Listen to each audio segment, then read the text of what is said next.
late now. The kind of late where the world feels thinner, softer, and slightly more honest than it does during the day. Before you drift any deeper, if this quiet helps you feel safe tonight, you're welcome to stay with us.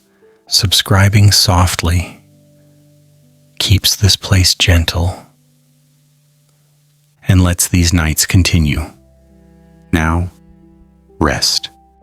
This is the hour when history stops shouting dates and names and instead leans closer to whisper. Tonight, we're going back to the Middle Ages, a time when people woke up expecting small problems and went to bed having seen things that would permanently ruin your sleep schedule. Not wars, not kings, but moments so strange, so casually disturbing that no one ever really felt safe again after witnessing them. Medieval villagers did not expect much from life. They expected sore backs, stubborn soil, bread that tasted faintly of regret, and neighbors who knew too much about everyone else. A normal day meant fixing a broken cart, arguing over ale quality, or pretending not to notice Gerald spreading rumors again. The universe, however, had a habit of interrupting this fragile normality with scenes that felt deeply personal and deeply unnecessary. Sometimes it started in a barn. A cow, which had never caused philosophical concern before, would give birth to something that felt like an insult to reality itself. A calf with two heads, staring in opposite directions as if judging the village from multiple moral angles. A body without a face, smooth and unsettling, forcing everyone present to confront the fact that creation did not always check its own work. Occasionally, the mouth appeared where the top of the head should be, suggesting that the universe had briefly lost its sense of orientation. No one in the village knew words like genetics or mutation. Those concepts would not arrive for several centuries. What they did know was that this was absolutely not supposed to happen, and therefore it must mean something. And if something meant something, it usually meant trouble. The heavens were angry. God was sending a message. Someone had offended something powerful. The conversation rarely lasted long before landing on Margaret, who had spoken to a crow earlier that week, and clearly should have known better. Monks arrived quickly because nothing attracts documentation like a situation no one understands. They sketched the creature carefully, labeling it with solemn phrases about warnings and signs, while the calf itself stood there doing very little beyond existing and being hungry. The villagers debated its meaning with impressive confidence. Some insisted it was divine. Others were certain it was demonic. A few suggested it might just be a strange cow. Those people were politely ignored. Decisions had to be made. Some believed the creature brought blessings and should be kept close. Others argued it would curse the land and should be buried immediately. A smaller group suggested eating it, proving that medieval problem-solving was not always guided by reflection. Eventually, the local lord arrived because nobles had a long-standing interest in collecting things that frightened peasants. If a calf looked like it belonged in a myth, he wanted to see it in person, preferably somewhere visible. These moments did not feel rare to medieval people. They felt constant. Strange births, glowing skies, unnatural sights that appeared without explanation and vanished just as quietly. Without science, without electricity, without the ability to search for reassurance, every anomaly became a message, and messages were never neutral. They demanded interpretation, fear, prayer, and someone to blame. Living in the Middle Ages meant existing in a world where reality occasionally bent without warning, where the ordinary could collapse at any moment, replaced by something deeply uncomfortable and deeply memorable. People did not panic because they were foolish. They panicked because, from their perspective, the world kept proving that it could not be trusted. And this was only the beginning.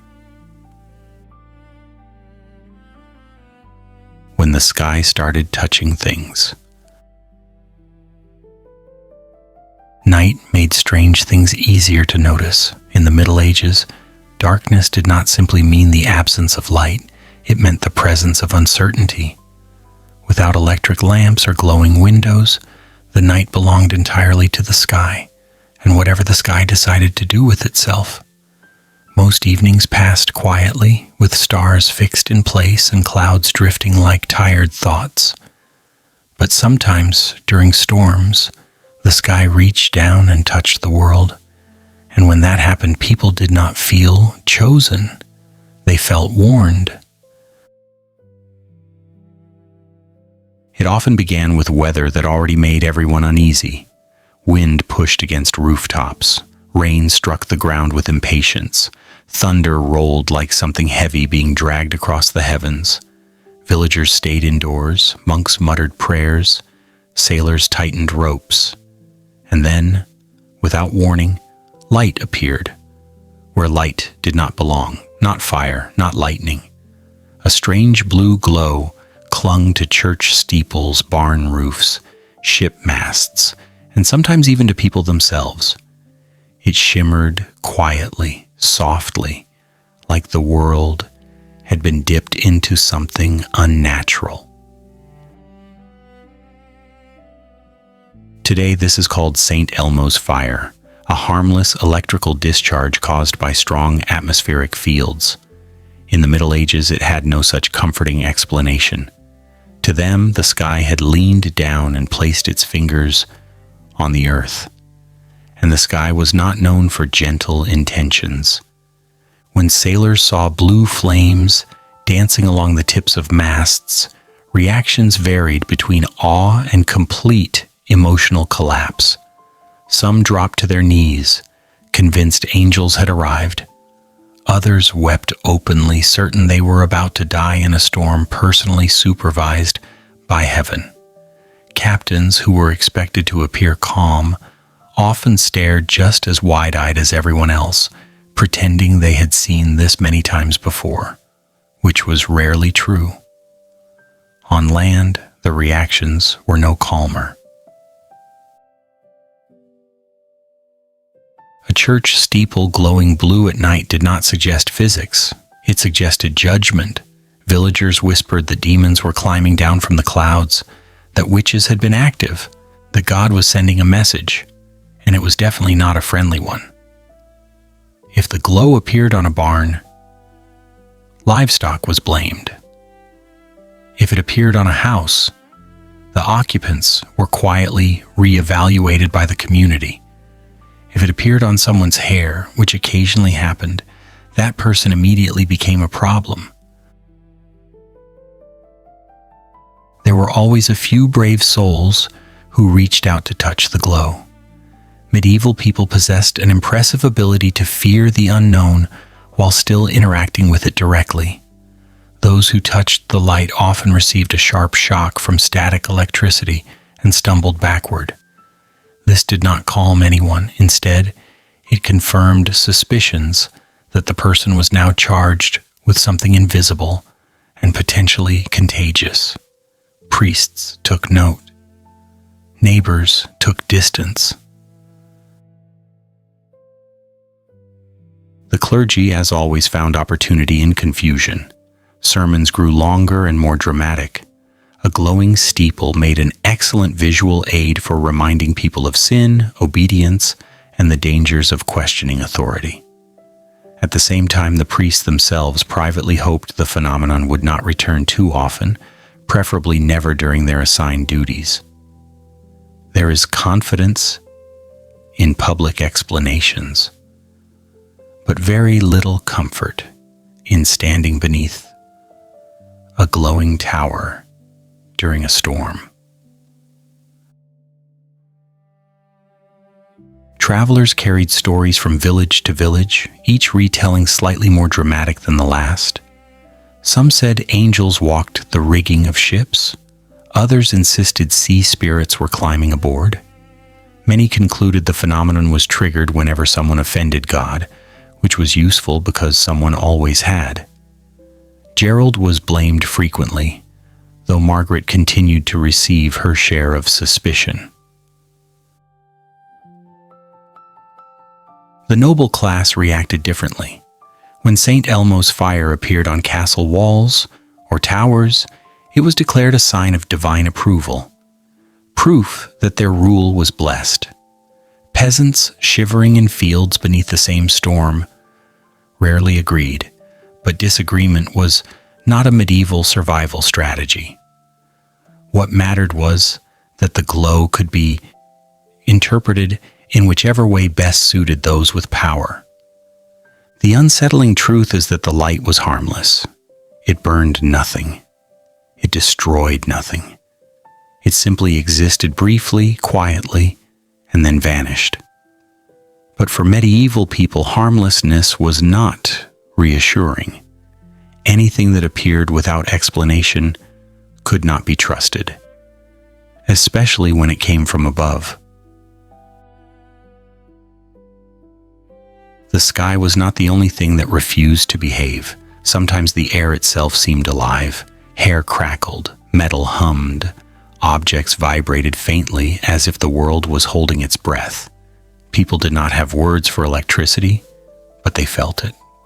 And what they felt did not resemble safety. Imagine standing outside your home during a storm and watching blue flames dance along the roof. Imagine knowing that no one in your entire world could tell you why this was happening or when it would stop. Imagine believing that everything existed for a reason, and therefore this had a reason too. Not knowing the reason was worse than knowing it was bad. These moments left marks. People remembered them for decades. Chronicles recorded them with careful seriousness. The sky burned blue was not poetry. It was testimony. These were not stories meant to entertain. They were warnings passed forward in time. And perhaps that is what made these events so disturbing. They did not scream, they did not roar, they glowed quietly, they lingered just long enough to be undeniable, then disappeared, leaving nothing behind but fear and interpretation. The sky touched the earth and said nothing. Medieval people filled the silence with meaning. By morning, the storm would pass. The glow would be gone. Fields would still be there. Houses still standing. Life would resume. But something subtle had shifted. The world had proven it could reach down at any moment, that it was not sealed above them, that the boundary between heaven and earth was thinner than anyone liked to admit. In a world without science, without explanations that reduced fear, every glowing night felt personal, not catastrophic, just intimate. Like the universe had leaned in close, placed a hand on your shoulder, and chosen not to explain itself. And once you have felt that touch, you never quite trust the sky again. When bodies forgot how to stop. There is a particular kind of fear that arrives when nothing visible is wrong, yet everything feels out of control, not the fear of invasion or fire or famine, but the quieter terror of realizing that the body, the one thing meant to obey, has decided to follow a different set of rules. In the Middle Ages, this fear did not come from books or theories. It arrived in the streets in full view of neighbors, and it moved on its own legs. It often began without warning or ceremony. A woman would step outside her home and begin to dance, not joyfully, not rhythmically, not in celebration. Her movements were repetitive and uneven, as if her body had latched onto a single command and refused all others. At first, neighbors laughed politely or watched with mild concern. People danced at festivals. People danced at weddings. Movement itself was not suspicious. What unsettled them was the refusal to stop. Minutes passed, then hours. The woman's feet struck the ground again and again, long after exhaustion should have intervened. Her breathing became sharp and shallow. Her face shifted from confusion to distress. When night fell and she was still dancing beneath torchlight, the laughter disappeared. Something was wrong, and everyone knew it. By morning, others had joined her. No one could explain how it spread. One man stepped forward and began moving, his legs twitching into motion as if pulled by an invisible rope. Then another, then another. Soon the street filled with bodies in constant motion, not synchronized, not joyful, simply trapped in movement. Arms flailed, feet dragged. Some spun in place, others stumbled forward and back, unable to rest. This was not entertainment. This was not celebration. This was endurance without choice. Medieval people understood illness, at least in the ways available to them. Fevers burned, wounds bled, plagues announced themselves brutally. This was different. There was no visible injury, no obvious cause. The body simply refused to obey the mind. That was what frightened them most. Doctors were summoned. Their explanations arrived quickly and confidently. The blood was overheated. The humors were unbalanced. Something inside the body had shifted, and the legs were paying the price. Remedies followed: bleeding, cooling baths, herbal compresses. None of it worked. The dancers continued moving long after reason and muscle should have surrendered. Priests arrived soon after, because when the body defied explanation, the soul became a convenient suspect.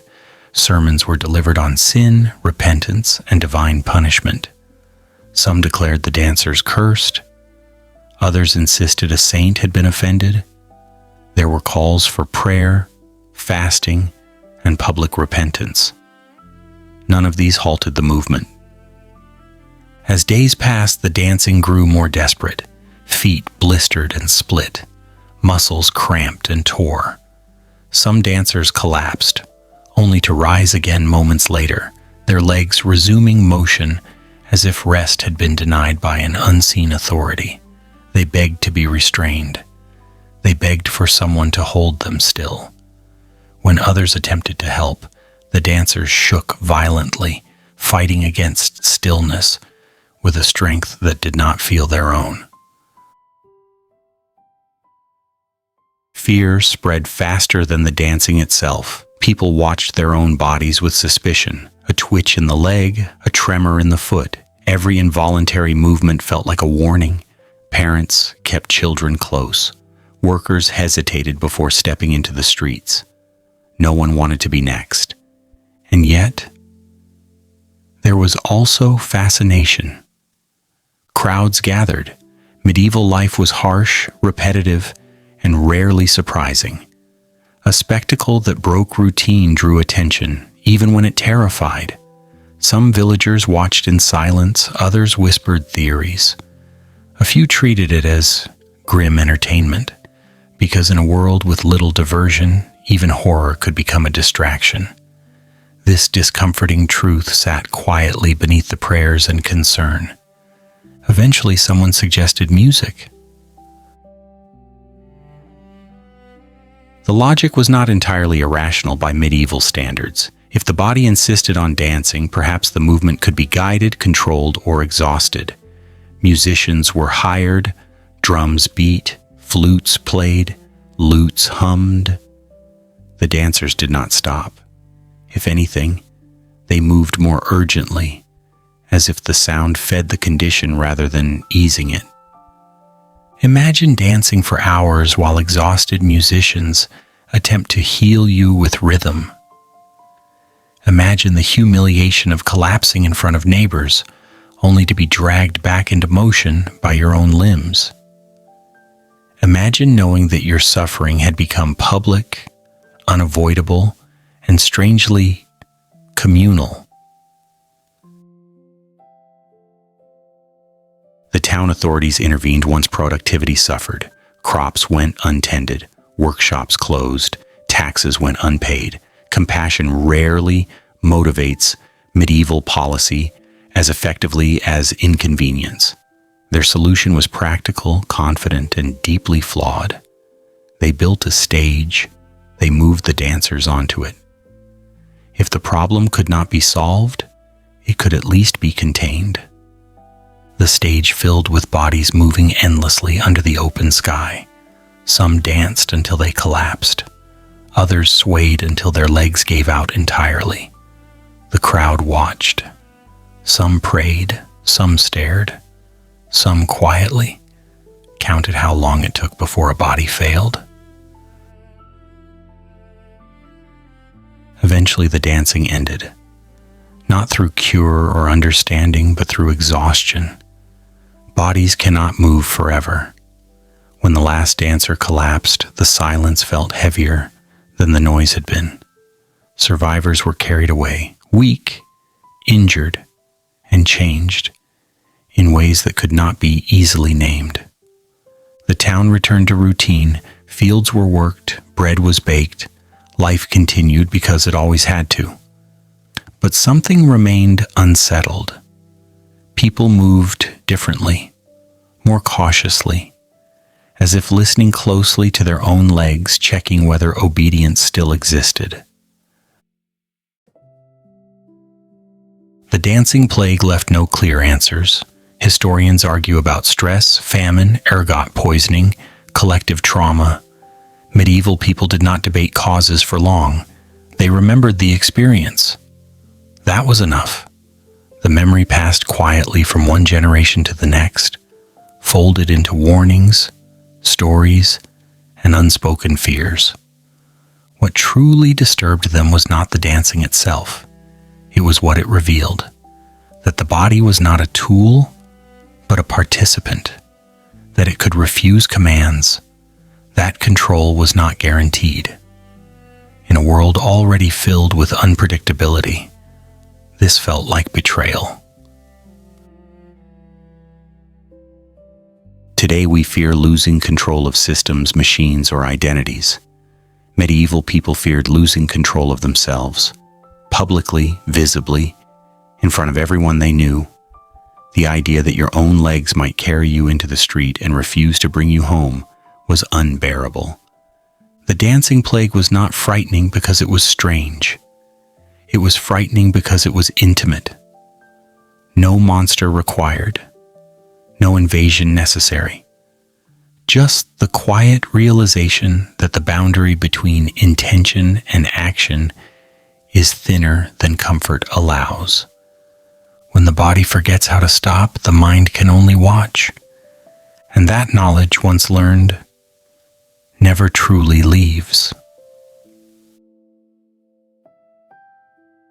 When the sky filled with wings. There are moments when the sky stops behaving like background scenery and becomes the main character. In the Middle Ages, this happened more often than anyone wanted. The sky was not simply weather. It was intention, warning, and possibility. And sometimes without invitation, it filled itself completely.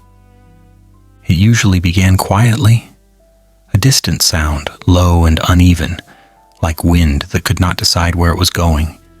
Villagers working in fields paused, tools resting against their legs, listening. At first it sounded harmless, a murmur, a rustle. Then the sound grew thicker, heavier, layered upon itself, until it no longer resembled weather at all. People looked up. What they saw was not a flock. It was not even several flocks. It was the sky in motion, crowded with wings. Birds rose in numbers so vast that daylight itself seemed to hesitate. Starlings, geese, cranes, and other creatures lifted together, forming a moving ceiling of feathers that stretched from one horizon to the other. The sun dimmed, shadows sharpened, the air vibrated with the sound of millions of wings beating in imperfect unison. To a modern observer, this would be awe-inspiring. To a medieval villager, it was terrifying. Nature was supposed to be large, but not this deliberate. This did not feel accidental. This felt organized. Birds did not simply migrate. They gathered. They darkened the sky. They arrived like an army that had not bothered to explain itself. Medieval people did not have the concept of ecological patterns or seasonal movement on this scale. What they saw was an invasion from above. Panic followed quickly. Some dropped to their knees, convinced they were witnessing a sign from God. Others ran, though it was not clear where one could run from the sky. Animals sensed the shift before humans finished panicking. Horses reared, cows bellowed, chickens scattered in confused spirals, which chickens often do, but with more urgency than usual. Dogs barked upward, challenging an enemy far beyond their reach. The sound alone was overwhelming. Millions of wings striking air created a rolling thunder that pressed into the chest. It was not loud in a single sharp way. It was constant, surrounding, inescapable. People covered their ears. Children cried. Adults shouted prayers they barely remembered. And then there was the movement. The birds did not fly randomly. They formed shifting shapes, clouds that bent and twisted, expanding and contracting as if the sky itself were breathing. Medieval people watched patterns form and dissolve overhead, searching desperately for meaning. Someone always found one: a cross, a crown, a spear. Interpretation followed instinctively. Meaning had to exist because randomness was far more frightening. The local priest was inevitably summoned. He arrived, looked up, and did what medieval clergy did best. He spoke with confidence. He explained that the birds were a message. What the message was depended on the week, the weather, and whether anyone important was present. Sometimes it was a warning. Sometimes it was a promise. Occasionally, it was a test of faith. The birds did not clarify. While the priest spoke, a single goose often landed nearby, honked aggressively, and reminded everyone that at least one creature present was clearly not aligned with heavenly decorum. This did not help. As the sky army passed overhead, daylight dimmed further. Feathers drifted down, the air filled with smell. And then there was the thing no chronicle lingered on, but every villager remembered. When millions of birds pass overhead, they leave evidence. Fields were splattered, roofs stained, wagons coated. One unlucky man could step outside briefly and return, looking as though he had offended something deeply personal in the heavens. No one spoke of this in sermons, but it did not go unnoticed. Eventually, as suddenly as it had begun, the sky cleared. The birds moved on, light returned. The world resumed its shape. Villagers stood quietly, blinking upward as if unsure whether they were allowed to move yet. Animals slowly calmed. Tools were picked up. Work resumed because survival required it. But the memory stayed. Bird migrations happened every year. That was understood in a general sense, but seeing them at this scale altered something fundamental. It reinforced a belief medieval people already carried quietly. That nature was not passive, that it could gather itself and act, that humans were not the center of the picture, merely a detail beneath it. Stories spread quickly. Travelers described skies that turned black at noon. Monks wrote of feathered clouds blotting out the sun. Parents warned children that bad behavior might call the birds back. And somewhere in every retelling, the numbers grew larger. For farmers, the fear had a practical edge. Birds meant damaged crops, fields flattened beneath droppings and trampling wings, hard work undone in minutes. Hunger was never far away in medieval life. A sky full of birds could feel like an announcement of lean months to come. Others found darker meaning. Birds had long carried symbolic weight. Ravens and crows already walked the border between life and death. To see the sky filled with wings felt like a reminder that mortality was organized, efficient, and watching from above. Some whispered that the birds were souls. Others insisted they were messengers, gathering information. A few believed the birds were counting. None of these ideas brought comfort. What troubled people most was not the danger, but the indifference. The birds did not notice the fear they caused. They did not slow. They did not react to prayers or shouting. They passed overhead, focused on destinations that did not include humanity. That quiet disregard unsettled medieval people deeply. In a world where everything was believed to have meaning, indifference was terrifying. The Sky Army returned year after year, sometimes smaller, sometimes larger. Each time the same reactions followed: panic, interpretation, relief, memory. The cycle became familiar but never comfortable. People learned to recognize the sound before the shadows appeared. That knowledge did not soften the fear. It only made it arrive earlier. Children grew up hearing stories of skies gone dark with wings. Adults nodded when it happened again, pretending calm while their stomachs tightened. Life continued beneath migrations because it had no choice. Over time, the birds became part of the medieval mental landscape, not monsters, not miracles, but reminders of scale, of fragility, of how easily the familiar sky could transform into something overwhelming. And perhaps that is why these moments lingered so strongly in memory. Not because they destroyed villages or killed people directly, but because they rearranged perspective. They forced medieval people to confront a truth that never felt safe. The world was large, vast, beyond understanding, and it moved according to rhythms that did not care who watched. When the sky filled with wings, it was not a threat. It was a demonstration, a quiet one, a feathered one, a reminder that humanity lived beneath forces it would never fully name or control. And when the birds passed and daylight returned, the relief was real but incomplete, because everyone knew the sky could do it again. And one day, it would. When men became animals. If there was one thing medieval people did not need, it was proof that human beings could stop acting human at any moment. Life already required constant caution. Hunger arrived without warning. Disease moved invisibly.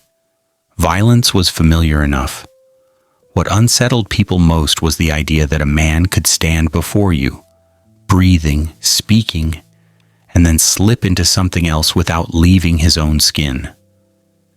This fear often came from the horizon. A longship appearing along the coast did not announce itself politely. It cut into the water with purpose, oars rising and falling in rhythm that felt practiced and patient. Villagers learned to recognize the silhouette quickly, The sail, the narrow hull, the speed. None of this was reassuring, but worse than the ship itself was what stepped off it. The berserker did not behave like a soldier. Soldiers wore armor, soldiers formed ranks, soldiers responded to commands. Berserkers did none of these things. They charged forward bare-chested or wrapped only in animal skins, roaring loudly enough to drown out the sound of waves and shouting men alike. Their hair hung loose, their eyes widened. Their movements were violent and unmeasured, as if their bodies were burning from the inside. To medieval peasants watching from fields or village edges, this was not warfare. It was transformation. The berserker screamed. He shook. He struck his shield with his teeth until splinters flew. Foam gathered at his mouth. He sprinted forward with a speed that felt wrong for someone that size. In that moment, no one thought of tactics or weapons.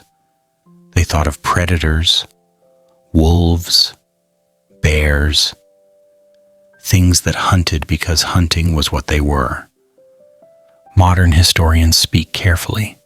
They mention battle trance, psychological warfare, ritualized aggression, possibly hallucinogenic substances.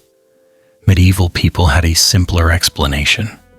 The man was possessed, or cursed, or had willingly surrendered himself to something that lived beneath his skin.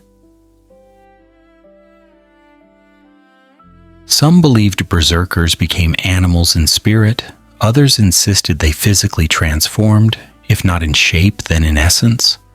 There were stories of men shrugging off blows that should have killed them, of blades glancing harmlessly from skin, of warriors who felt no pain until the fighting stopped and their bodies collapsed into stillness.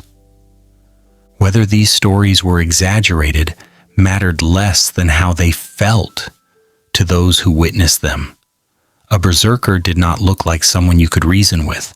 He did not respond to pleas or threats. He did not retreat. He advanced, screaming, bleeding, and smiling in a way that suggested he was enjoying himself far too much.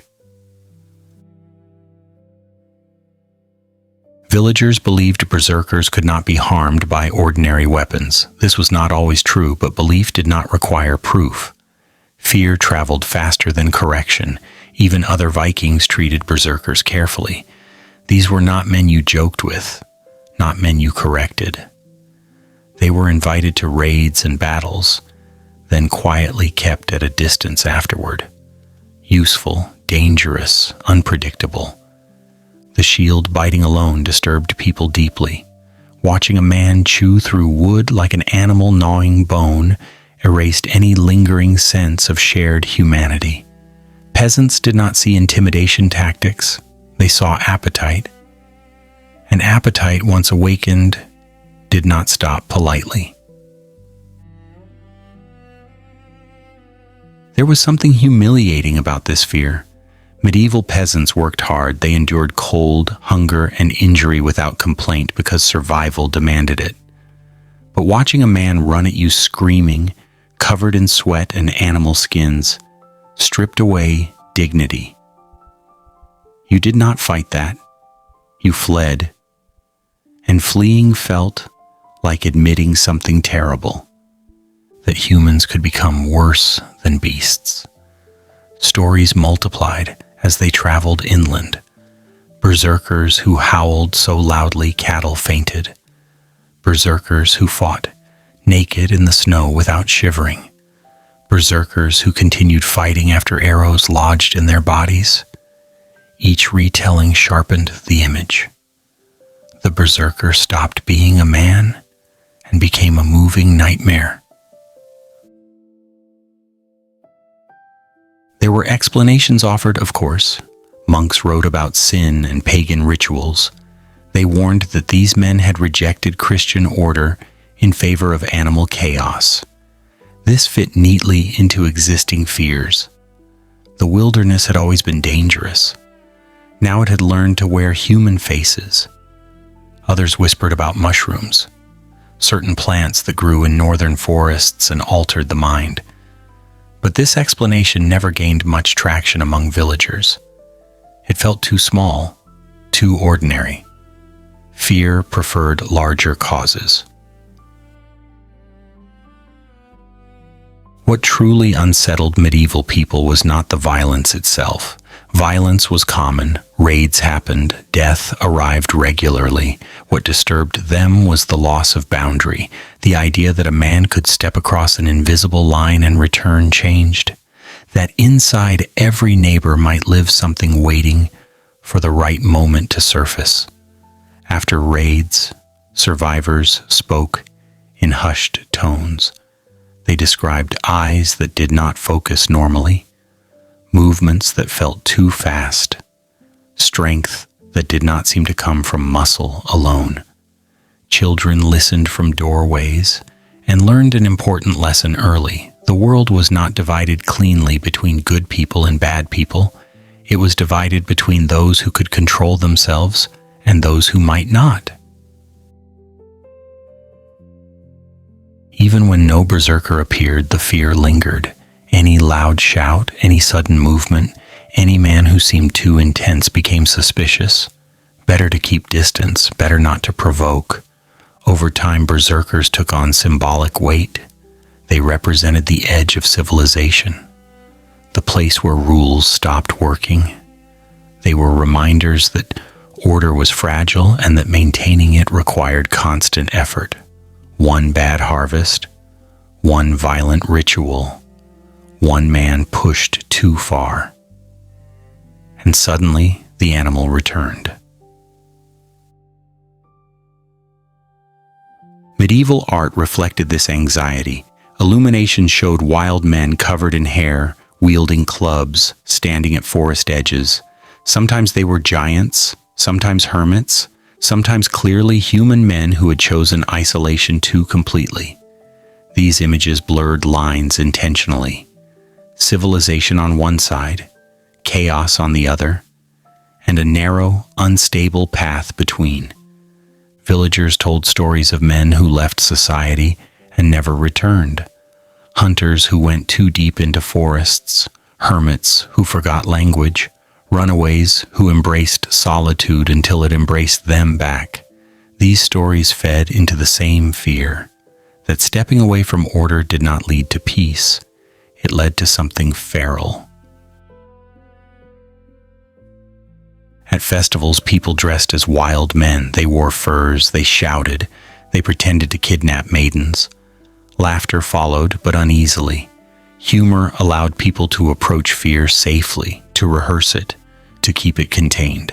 Because the truth was uncomfortable, medieval people depended on thin layers of control, routine, ritual, religion, community. Without them, the world felt close to unraveling. Berserkers were proof that those layers could tear. When people spoke of monsters, they often meant animals or spirits. Berserkers were worse. They were human. They reminded everyone that monstrosity did not require claws or fangs. It required permission to let instinct override restraint. In quieter moments, villagers wondered what happened to berserkers after battles ended. Did they remember what they had done? Did the rage fade? Did guilt follow? Or did they simply wake exhausted, bodies aching, with no memory of how far they had gone? No one asked them directly. The fear did not need answers. It only needed the image. A man running toward you screaming, eyes wild, skin bare, weapon raised. That image stayed. It haunted dreams. It settled into stories. It taught caution. In a world already uncertain, berserkers represented the final betrayal. That even the human form could not be trusted.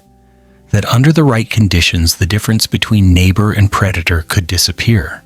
And once you believe that, sleep never comes quite as easily again. When rain looked like blood. Rain was never welcome in the Middle Ages, but it was familiar. It soaked fields, rotted roads, and turned every journey into a slow negotiation with mud. People complained about it, cursed it, and planned their days around it. Rain was ordinary, and because it was ordinary, it carried an unspoken rule. Rain was supposed to look like water. The trouble began when it did not. Sometimes it started as a normal storm.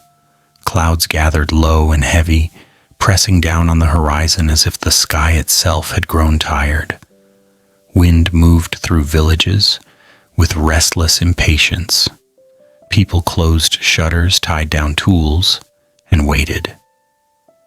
When the rain came, it fell thick and steady, and then someone noticed the color. At first, it looked like a trick of the light. The ground appeared darker than it should have. Puddles reflected something wrong. A farmer wiped his face and stared at his hand. Red streaks clung to his skin. Not brown, not rust-colored. Red, deep and unmistakable. Panic did not arrive slowly. It never did. People shouted that the sky was bleeding. Children screamed. Animals reacted before anyone could think clearly. Horses snorted and pulled at their tethers. Sheep scattered. Dogs hid beneath carts. The rain continued, splattering roofs, fields, and clothing with a color that refused to be ignored. In a world where everything was believed to have meaning, this could only be a message, and messages from the sky were never casual. Crops soaked in red droplets were declared cursed immediately. Laundry hanging outside was ripped down and burned. Anyone caught in the rain was viewed with suspicion, as if the color might cling to them permanently. Some villagers refused to enter homes after being touched by it, fearing contamination that went beyond the physical. Priests were summoned because fear demanded structure. They arrived carrying crosses, books, and expressions of grave certainty. Public prayers were organized quickly. Entire congregations stood outside in the rain they feared, begging for mercy, while red droplets soaked their hair and clothing. No one pointed out the irony. Monks, as always, documented everything. Quills scratched furiously across parchment as they recorded phrases like "the heavens wept blood" or "the sky delivered a sign of divine anger." These words would travel far, copied and recopied, growing heavier with each retelling. Calm explanations were not preserved. Panic was. People swore they could smell iron in the air, and they were right. But accuracy did not bring comfort. The smell was interpreted as the scent of judgment, of punishment, made physical. Fields were abandoned, work stopped. Life paused because no one knew what action was safe when the sky itself appeared wounded. A few practical villagers attempted to examine the rain. They collected it in bowls, watched it settle, and noticed that the color faded as particles sank. These people were quietly ignored. Rational thinking was not welcome during an event that felt biblical. If something looked like blood, then blood was what it must be. Animals, of course, were unimpressed. Sheep grazed calmly beneath red speckled grass. Cows drank from stained puddles without hesitation. Chickens pecked at the ground, indifferent to the color of apocalypse falling around them. This contrast only deepened human unease. If even animals were unconcerned, perhaps the message was meant only for people. Stories spread quickly. Travelers described villages soaked in red, fields turned crimson, wells tainted by the sky. Each story sharpened the fear. Red rain was connected to plagues, wars, deaths of kings, and disasters that had not yet happened, but surely would. When something terrible occurred later, the rain would be remembered as warning. Medieval people lived with constant uncertainty. Hunger, disease, and violence were never far away.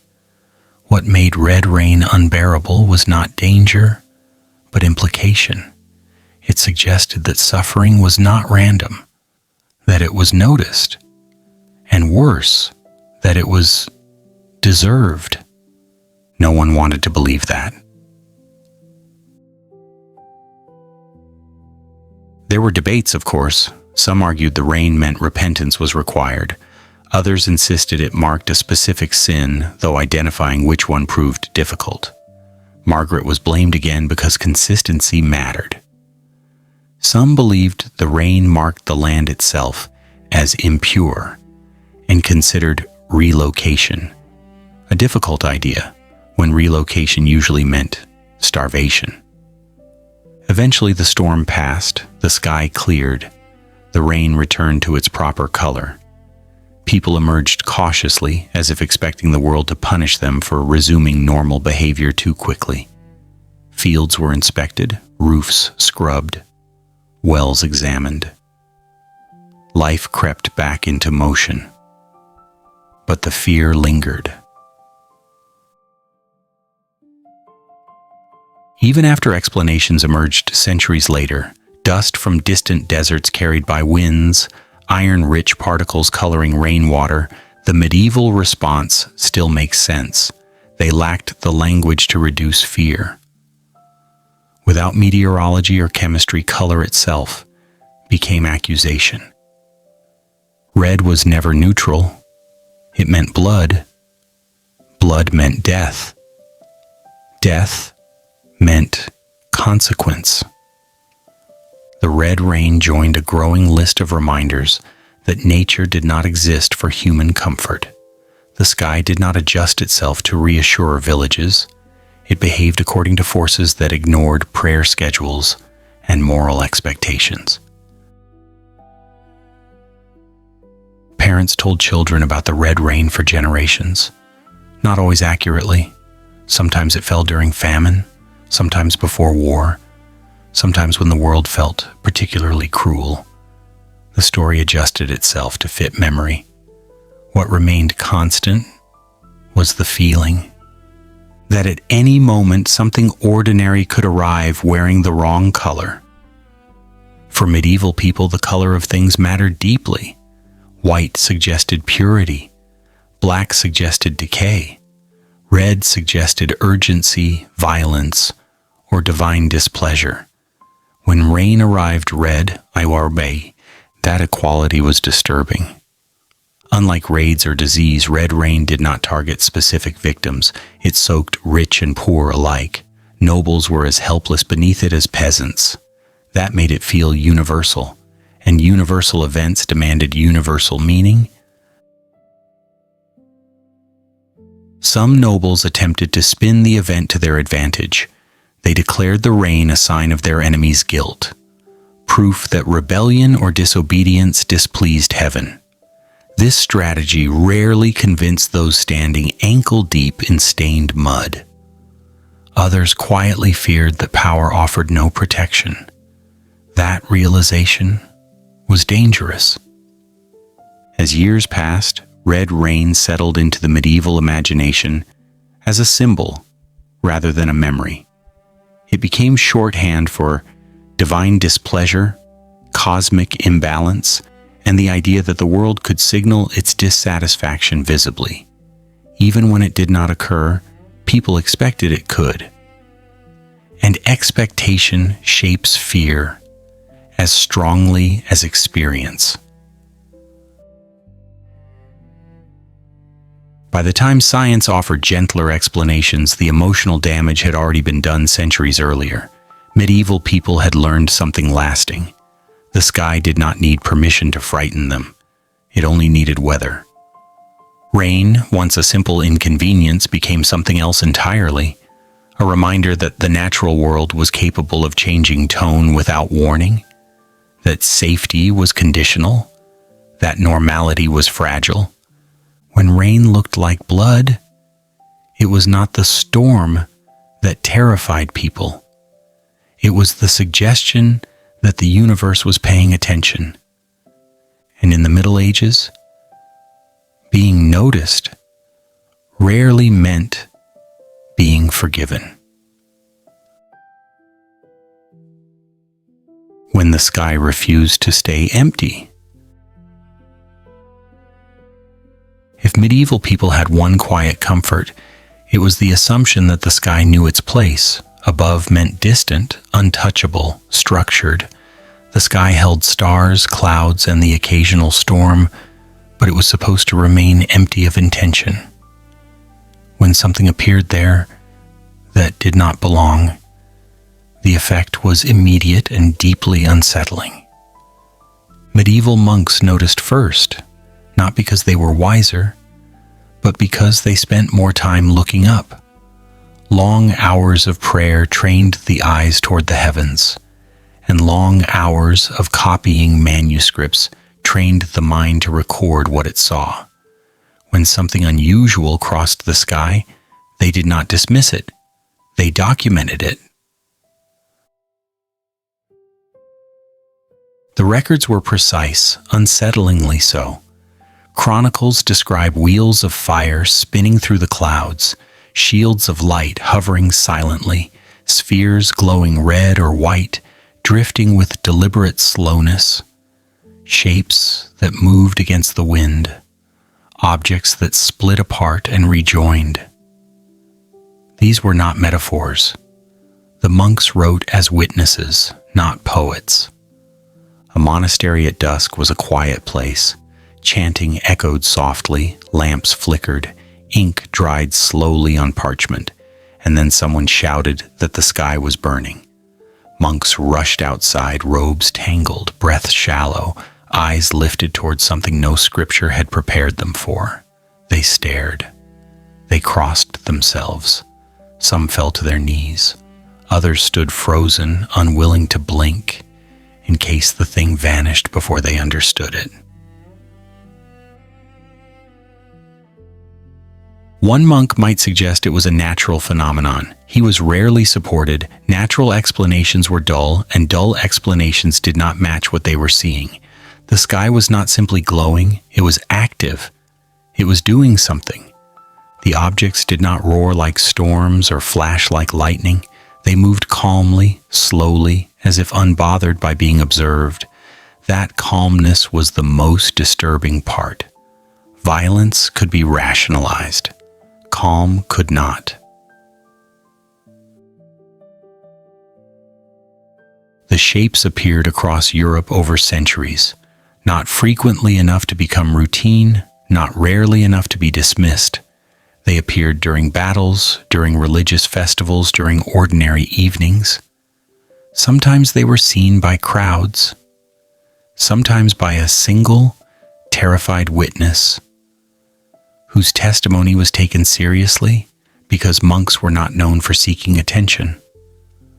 Drawings accompanied some accounts, circular forms edged with flame, arcs of light stretching across the sky, bright globes hovering near the horizon. Modern eyes see meteors, halos, auroras, reflections. Medieval eyes saw intention. They debated fiercely what these things meant. Angels were a popular explanation, though angels were expected to behave more symbolically. Demons were suggested, but demons usually caused trouble directly. These objects merely appeared. They observed. They moved on. Some monks argued the phenomena represented heavenly battles, invisible to human understanding. Others believed God was displaying signs to remind humanity of its smallness. A few suggested the sky itself was reacting to sin, tension building until it manifested visibly. peasants who saw the same lights did not need scholarly debate. To them, it was a sign: doom, judgment, something bad coming soon.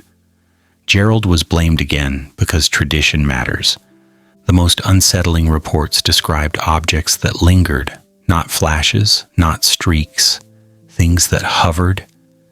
People described standing beneath them, unsure whether to run or pray, while the sky held something unnatural in place. The air felt wrong. Silence stretched too long. When the objects finally vanished, relief came with confusion. Nothing happened afterward, no immediate plague, no invasion, no collapse. The absence of consequence was harder to process than disaster would have been, because what was the point of a sign that did nothing? This uncertainty haunted medieval thinking.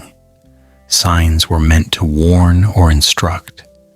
A message without clarity was cruel. It suggested that humans were not meant to understand, that they were being watched without being addressed.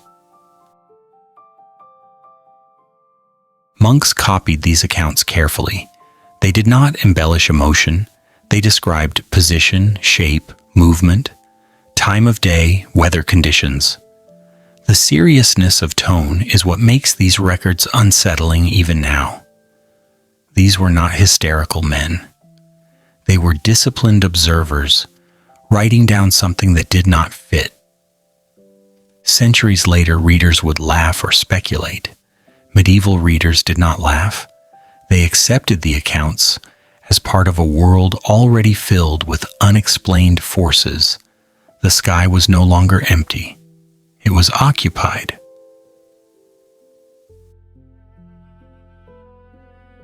The fear was subtle. People did not panic daily over glowing wheels. They adjusted their worldview. They accepted that the sky might contain things beyond stars and storms, that it could open briefly, show something strange, and close again without apology. Parents warned children not to stare too long at strange lights. Priests used the stories cautiously, not wanting to encourage panic, but unwilling to deny the events outright. Nobles ignored them publicly and worried privately. There was something humiliating about these sightings. Humans had spent centuries organizing the world into neat categories: heaven above, earth below, hell beneath. These objects did not belong to any of them comfortably. They blurred boundaries that theology depended on. When a meteor streaked across the sky, it was loud and brief. When a halo formed around the sun, it was stationary and explainable. But a glowing object that moved deliberately and silently undermined confidence. Medieval people were not obsessed with visitors from elsewhere. That idea did not exist in their framework. What troubled them was the implication that the sky was not passive, that it could host activity unrelated to human affairs. Some witnesses claimed the objects reacted to observation, that they changed direction when noticed, that they dimmed or brightened. These details were recorded hesitantly, as if the writer feared being judged unreliable, but they were written nonetheless. Even skeptics found themselves unsettled. The consistency of description across regions and centuries made dismissal difficult. Something was being seen. What it was mattered less than the shared experience of confusion. The sky refused to stay empty, and medieval people adjusted reluctantly. Over time, these sightings folded into a broader sense of cosmic unease. The world already held monsters, plagues, and omens. Now the heavens joined the list.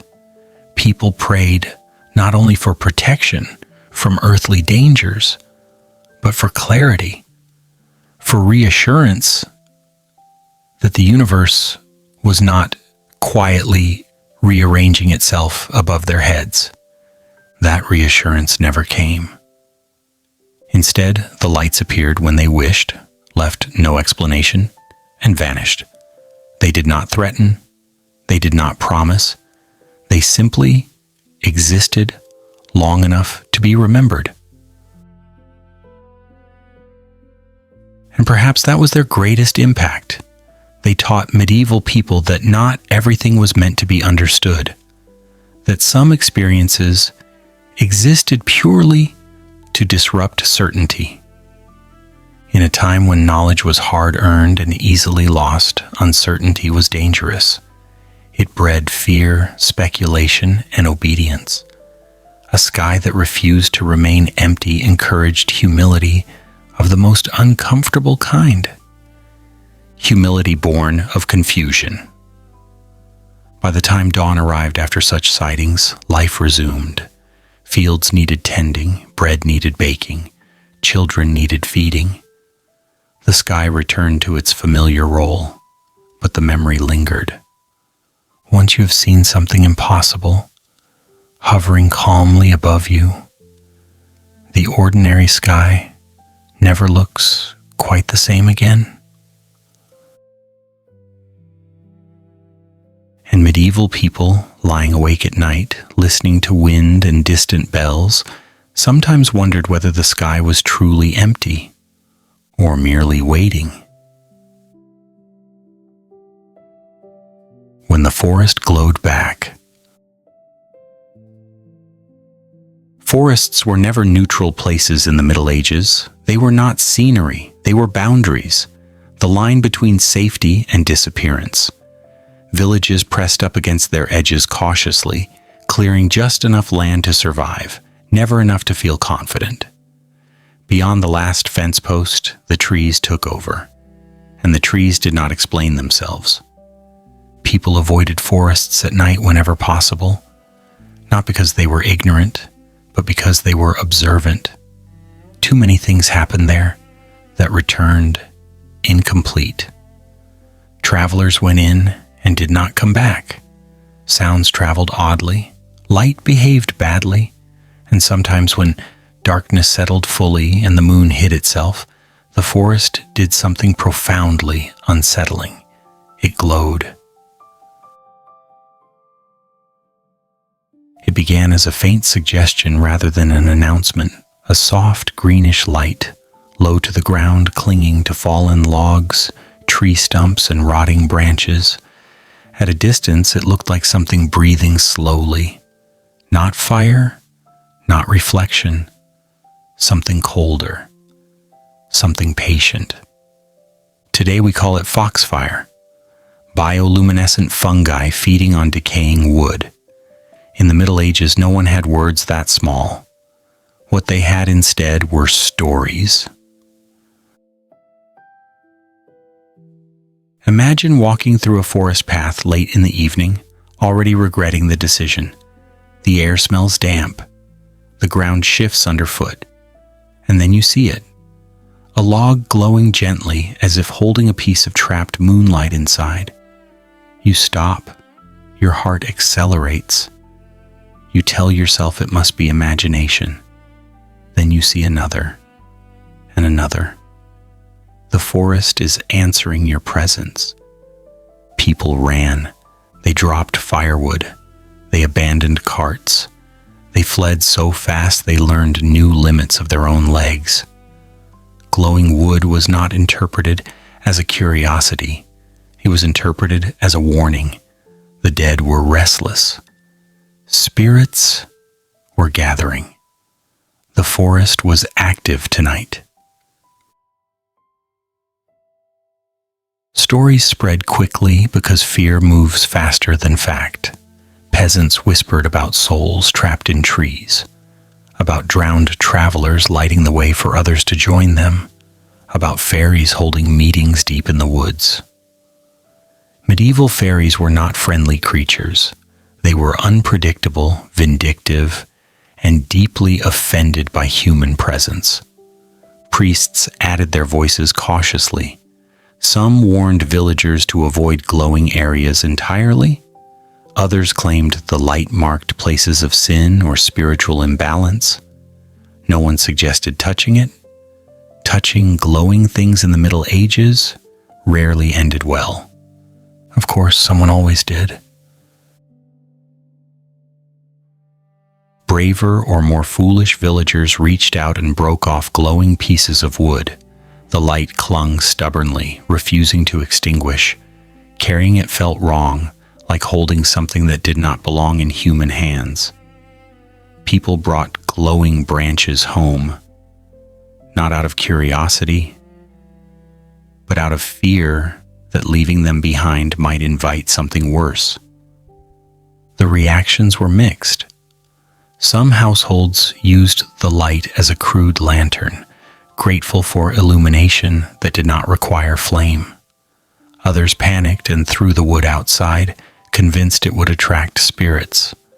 A few burned it, which did nothing but produce smoke and embarrassment. Children, predictably, were delighted.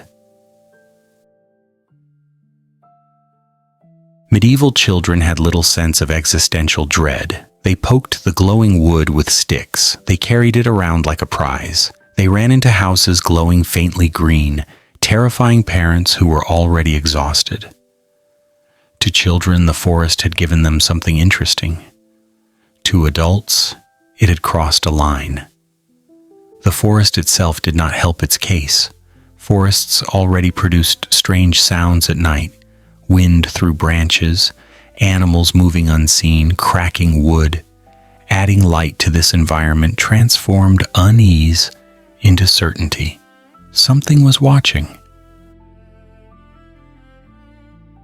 Travelers reported using glowing wood to mark paths or campsites. Soldiers noticed it helped illuminate night camps without fire, though few enjoyed sleeping near it. Light that did not flicker or warm felt unnatural. It did not comfort. It exposed. There was also a troubling association with death. Foxfire appeared most often on decaying wood, rotting trees, fallen branches, places where life had already failed. Medieval people noticed this pattern instinctively.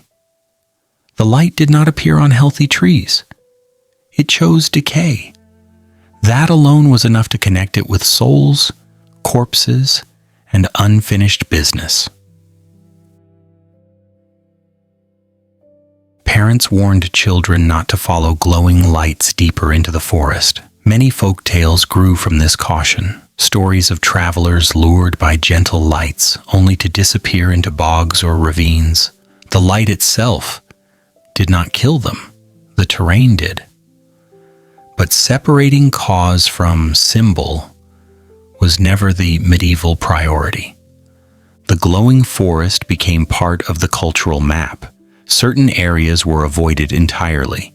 Paths shifted. Legends clustered around specific groves. A tree stump glowing one night might be avoided for generations afterward. Memory lasted longer than explanation.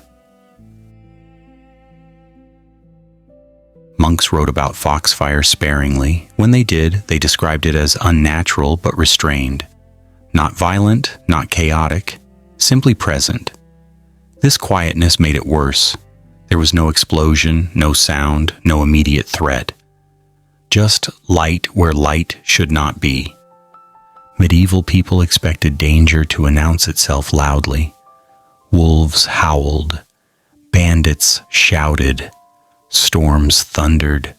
Foxfire whispered, and whispers demanded attention. The forest was already viewed as a place where rules weakened. Law was thin. Authority faded. Customs did not always apply. Adding light to that lawlessness felt like confirmation that the forest operated under different governance. One not interested in human comfort. Over time, foxfire became symbolic of something larger. The idea that nature was not simply background. It was active. It observed decay. It responded to it. And it did so in ways humans could not control. This realization disturbed people deeply. Medieval society depended on clear categories: day and night, safe and dangerous, living and dead. Foxfire blurred those boundaries. It glowed without heat.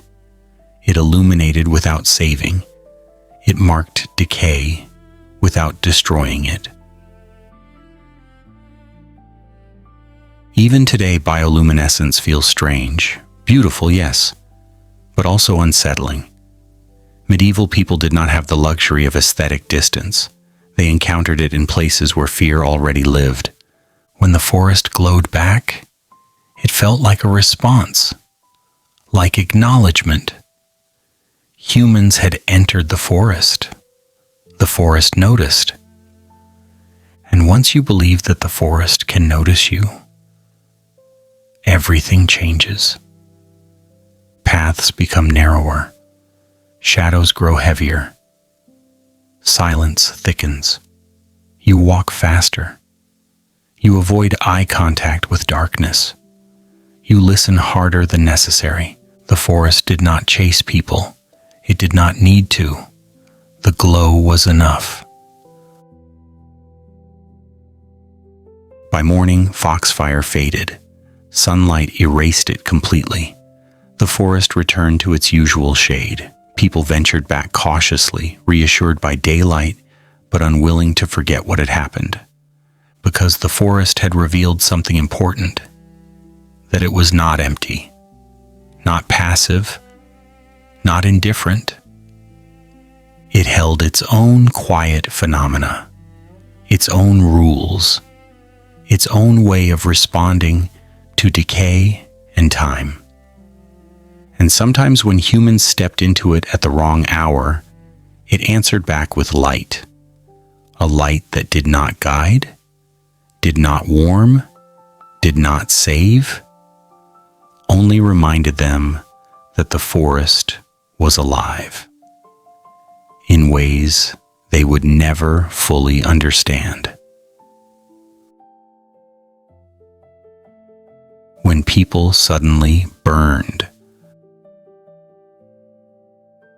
Fire was a companion in medieval life. It warmed homes, cooked food, hardened tools, and lit the long evenings when darkness arrived early and stayed late. People lived with fire constantly, close enough to feel its breath on their skin. And because it was familiar, they trusted it more than they should have. That trust made the next fear unbearable. The fear was not of houses burning. That happened often enough to feel almost routine. The fear was of people burning, not in accidents that made sense, not in dramatic blazes that offered warning, but suddenly, quietly, as if the fire had chosen them. Stories spread through villages of men and women who simply ignited. One moment they were sitting near the hearth, drinking ale, resting after a long day. The next they were engulfed. Witnesses swore there was no spark, no overturned lamp, no obvious cause, just flame where a person had been. Medieval people did not ask for details. Details were dangerous because they suggested responsibility. It was easier to believe that something unseen had intervened. The devil. Witchcraft. A curse finally ripening. These explanations moved quickly because they protected everyone else from blame. Houses were made of wood. Floors were straw-strewn. Clothes were wool and linen, often soaked in grease, oil, or sweat.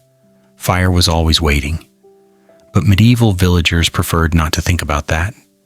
Thinking about that meant admitting their entire world was a tinderbox built for convenience.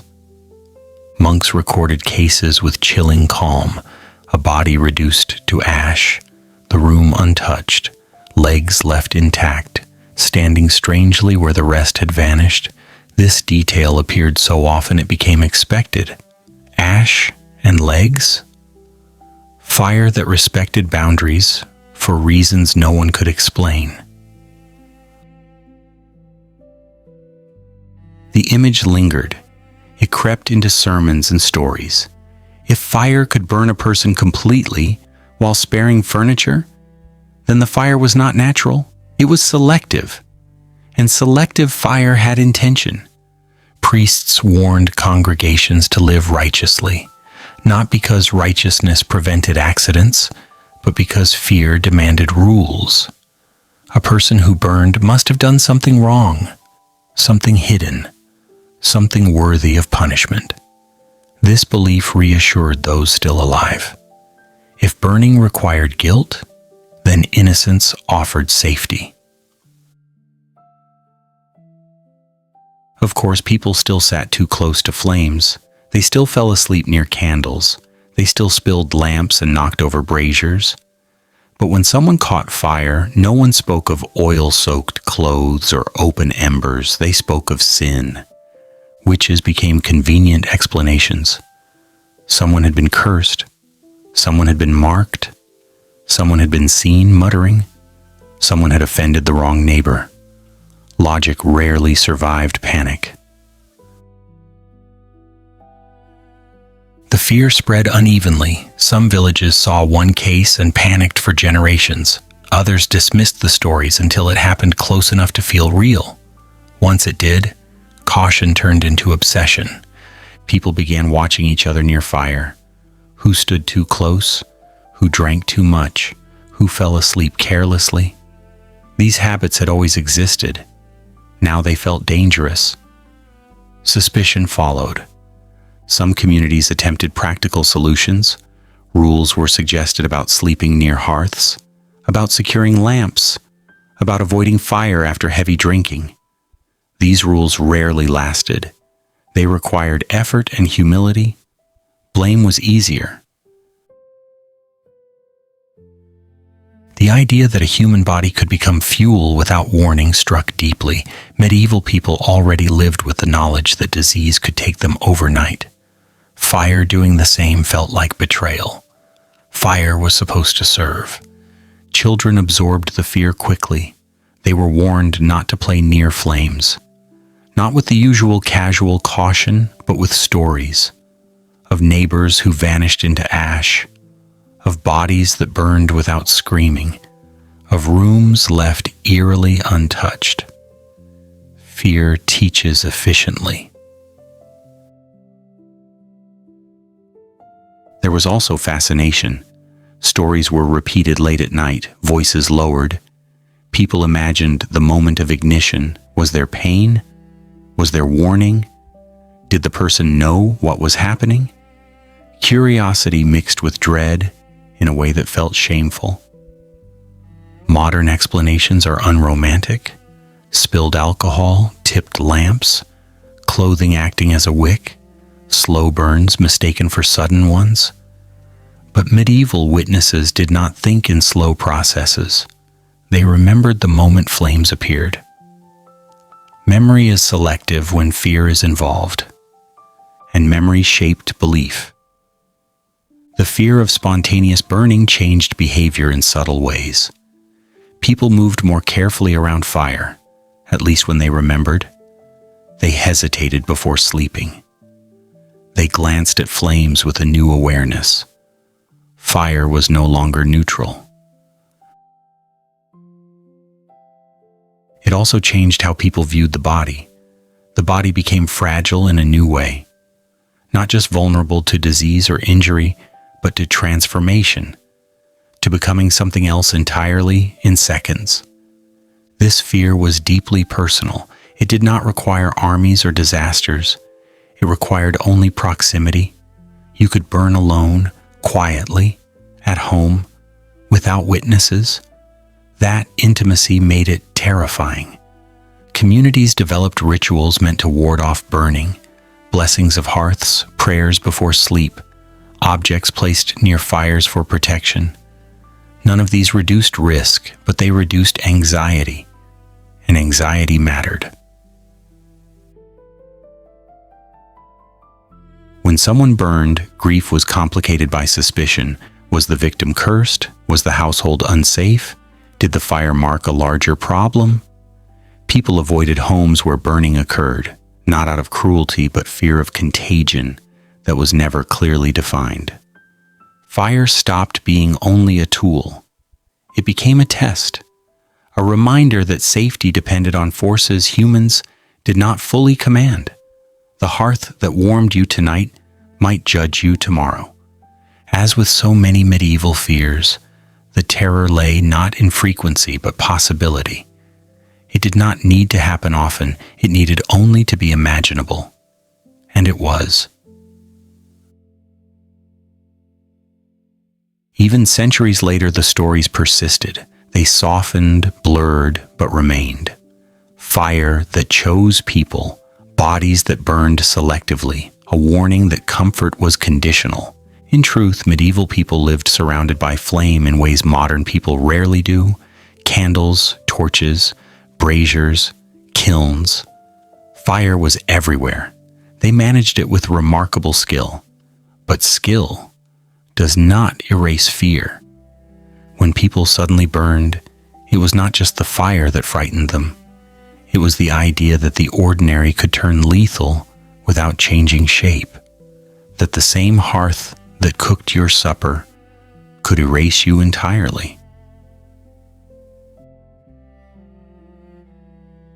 This realization settled quietly into medieval consciousness. It did not cause constant panic. It caused caution, a carefulness around flame that felt almost respectful.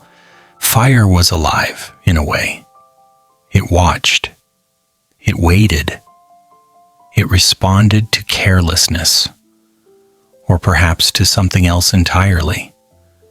And when night fell and the hearth glowed softly, medieval people sometimes stared into the flames longer than necessary, wondering whether tonight the fire would remember its place or forget it.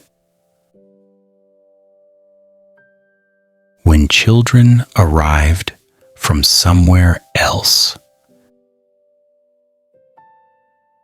Medieval villages were built on routine, not comfort, not safety, but repetition. The same fields, the same paths, the same faces aging predictably year after year.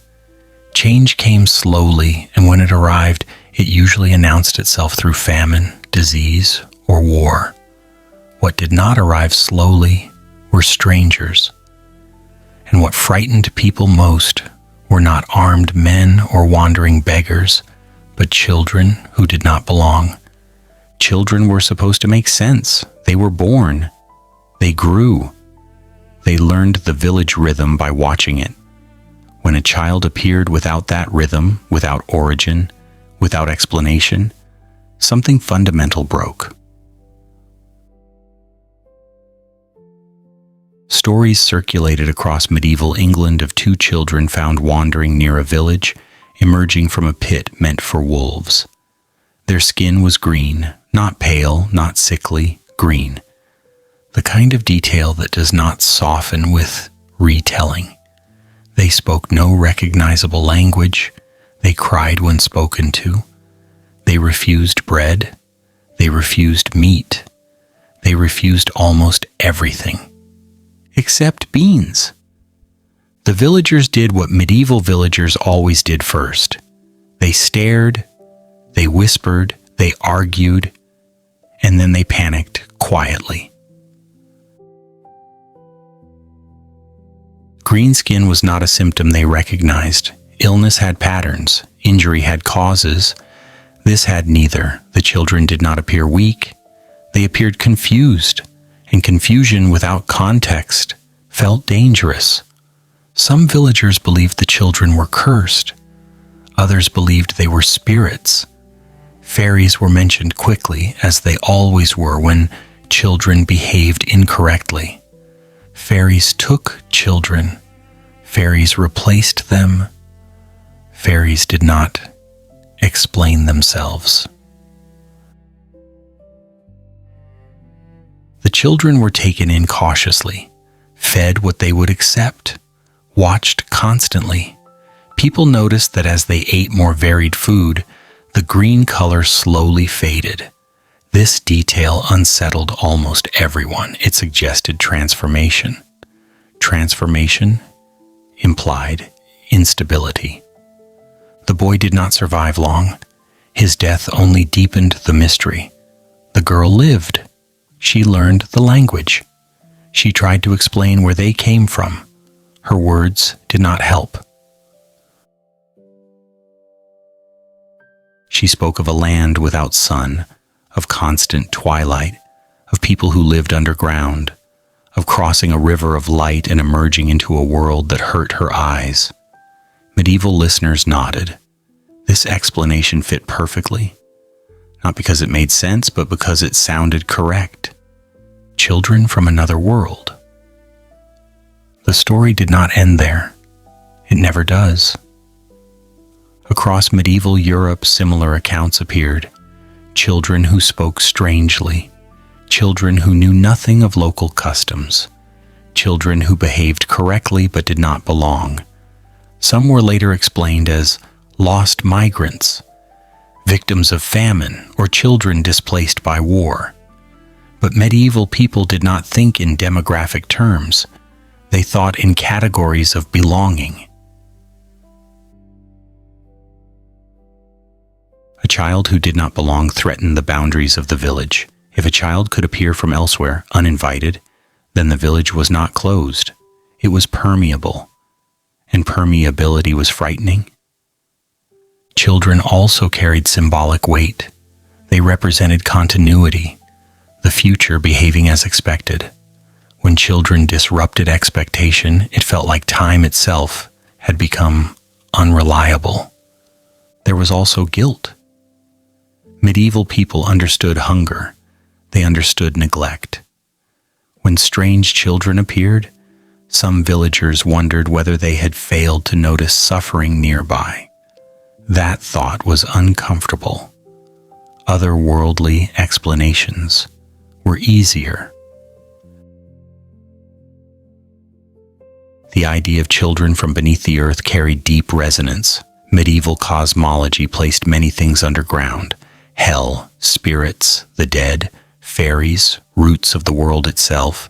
Children emerging from below suggested that these layers were closer than believed. Parents watched their own children differently afterward, noticing habits, noticing speech, noticing whether a child seemed present or distant. Normal childhood oddness took on ominous tones. Children were warned not to wander, not because of wolves alone, but because the world beyond the village edge was now confirmed to be strange. It could give children back wrong.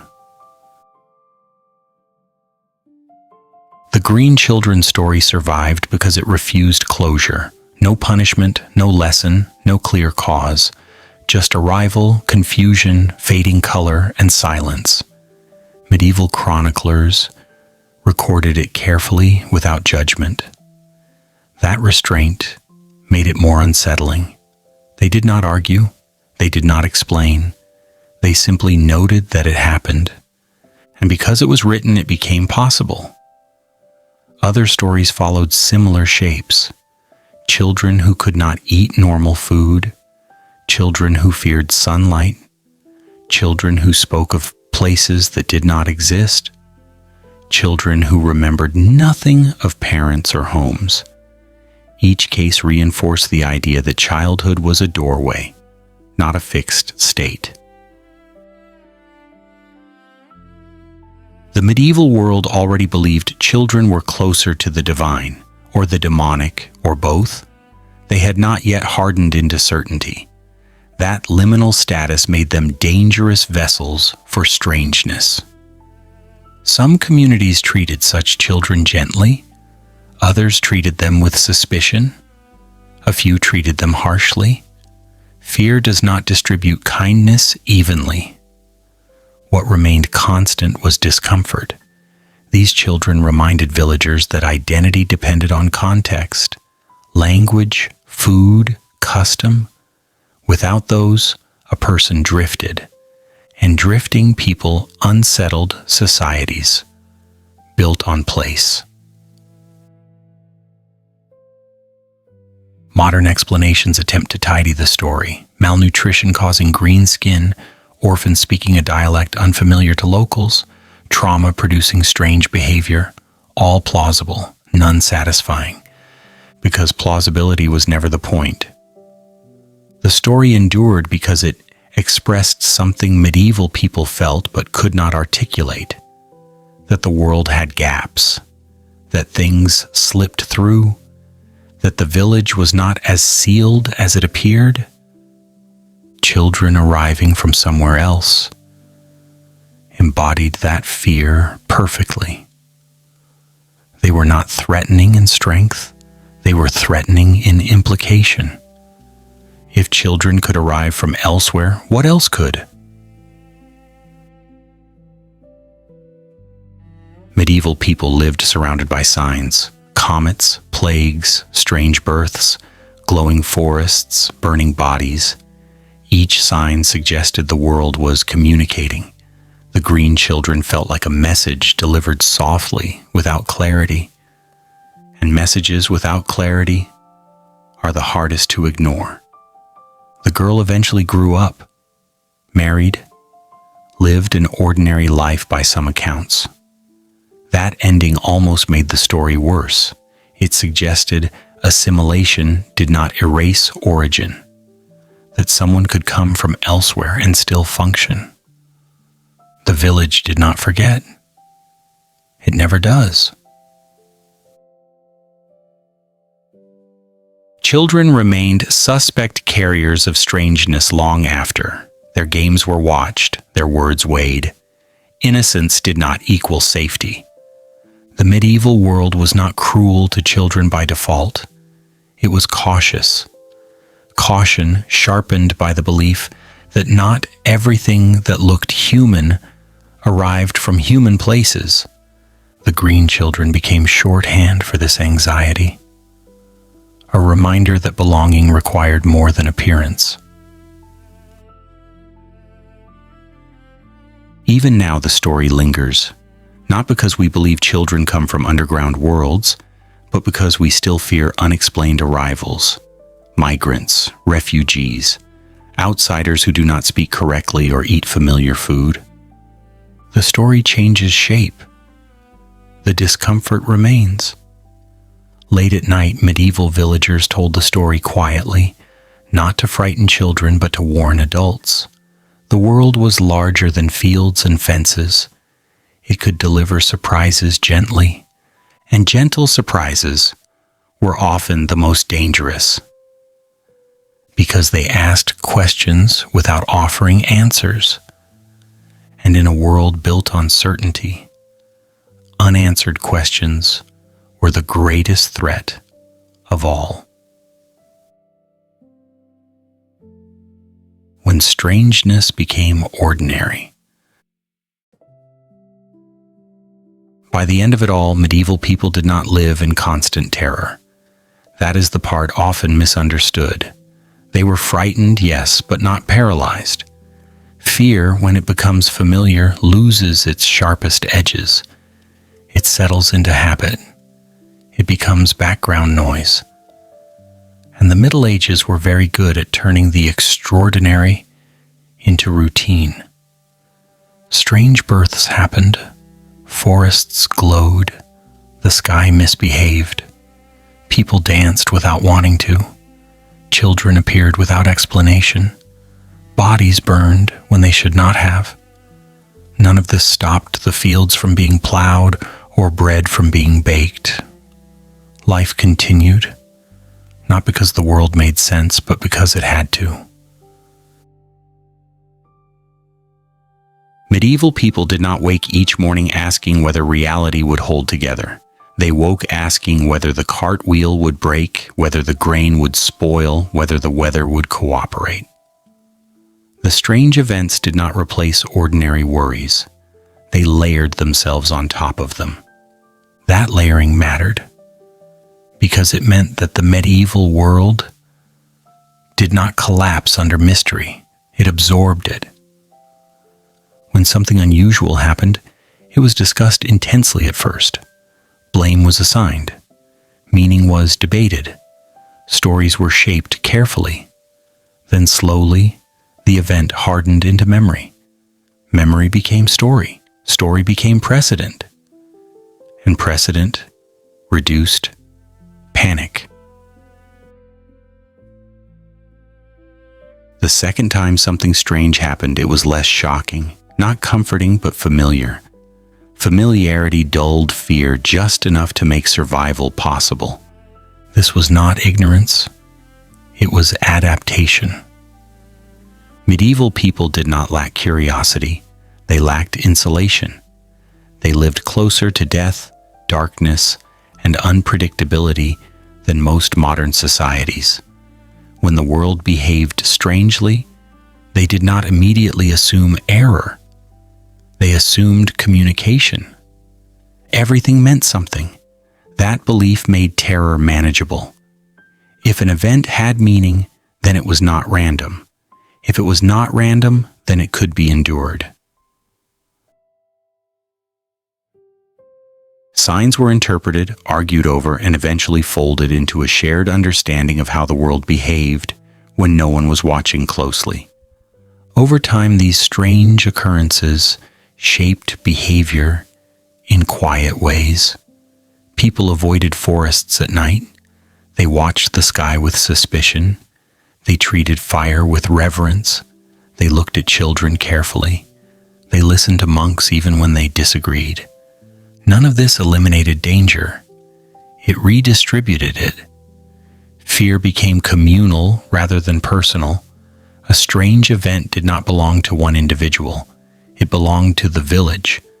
That sharing reduced isolation. Even terror is easier to carry when it is shared. Late at night, stories were told not to frighten, but to contextualize. Parents explained the world to children using fear as instruction rather than threat. Do not wander, do not linger, do not ignore signs. The stories carried boundaries inside them. The medieval imagination did not invent strangeness out of boredom. It responded to a world that genuinely behaved unpredictably. Weather failed. Disease arrived without warning. Animals acted strangely. The sky changed color. In such an environment, mystery was not optional. The difference between medieval and modern fear is not intensity. It is expectation. Medieval people expected the world to surprise them. Modern people expect explanation. When explanation fails, we panic.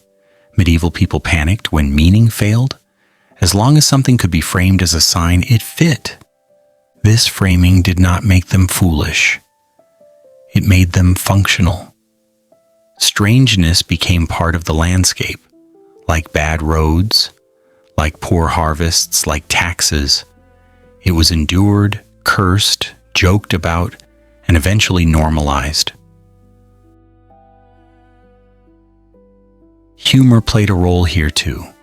A quiet one, medieval humor was dry, observational, and often directed at the absurdity of existence. When birds darkened the sky, someone always remarked that even the heavens were overcrowded. When knights fainted in armor, peasants laughed because laughter was safer than awe.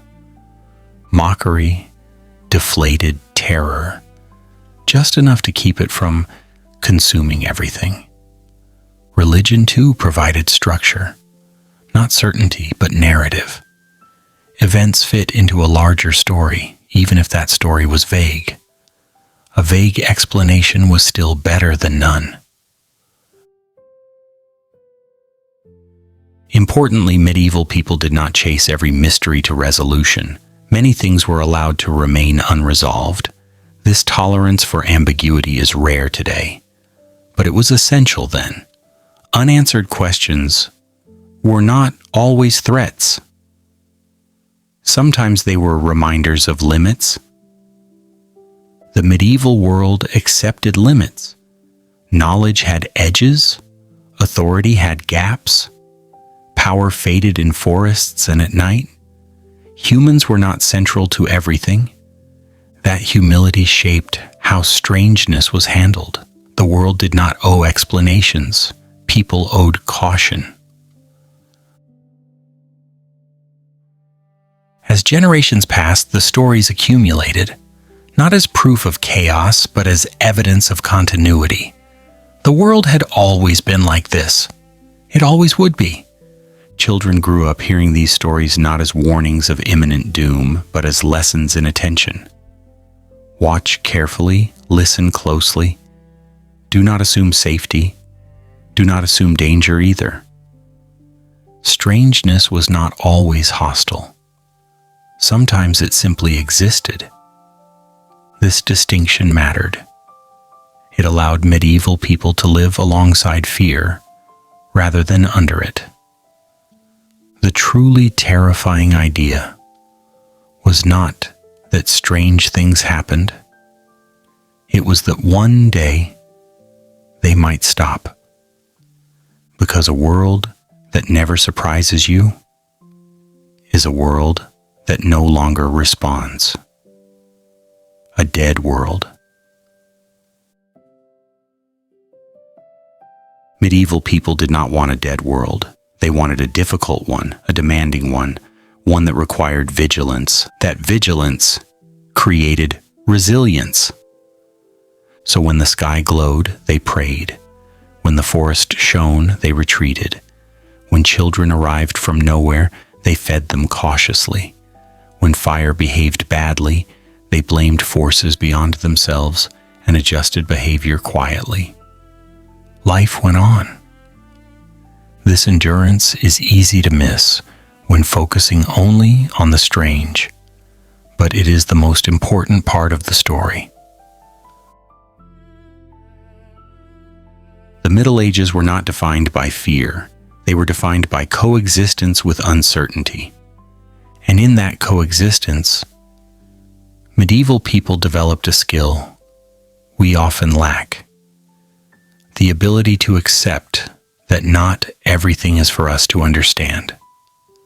At the end of the day, after prayers were said and doors were bolted, people slept, not because they felt safe, but because exhaustion overrides philosophy.